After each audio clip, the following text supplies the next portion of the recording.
എന്തായാലും സംഗതിയേറ്റി. ഭാഗ്യം. മധുവേട്ടന് ഞാനാന്ന് മനസ്സിലായില്ല. എന്റെ അമ്മ പൊളിഞ്ഞോ? എന്താ മധുവേട്ട വിളിച്ചത്? വിശക്കുണ്ടോ? തെപ്പ് വിളമ്പാം. എന്താടി ഇത്?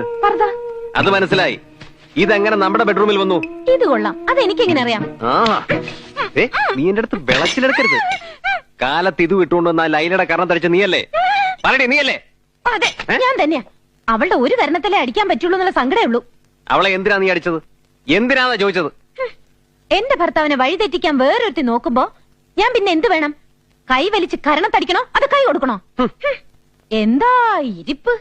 മുട്ടി ഉരുമി ഭാര്യ പോലല്ലേ ഇരുന്നിരുന്നത്. മധുവേട്ടനൊന്ന് എസ് മൂളിയിരുന്നെങ്കിലേ അവള് റിമോട്ടിലിരുന്നേനെ. തീർച്ചവള്. മതി, നിർത്ത്. ഇന്ദു, ഇത് സിറ്റിയാണ്.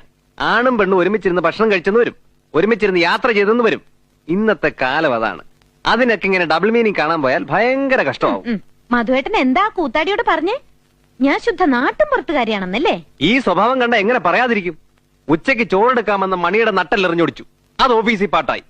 നീയാണ് ലൈലയുടെ കർണത്തടിച്ചെന്നും കൂടെ അറിഞ്ഞ എന്റെ മാനം പോയത് തന്നെ.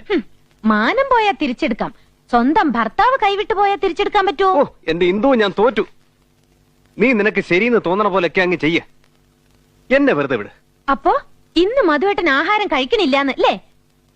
ഭാര്യയും ഭർത്താവും ഒക്കെ താമസിക്കുന്ന വീടാവുമ്പോ വഴക്കും വക്കാണൊക്കെ പതിവാ. എന്ന് വെച്ച് അത്താഴ പട്ടണി എടുക്കാൻ ഞാൻ സമ്മതിക്കില്ല. ആഹാരം കഴിക്കില്ലെന്ന് ഞാൻ പറഞ്ഞോന്ന്? ഇല്ല. പിന്നെ?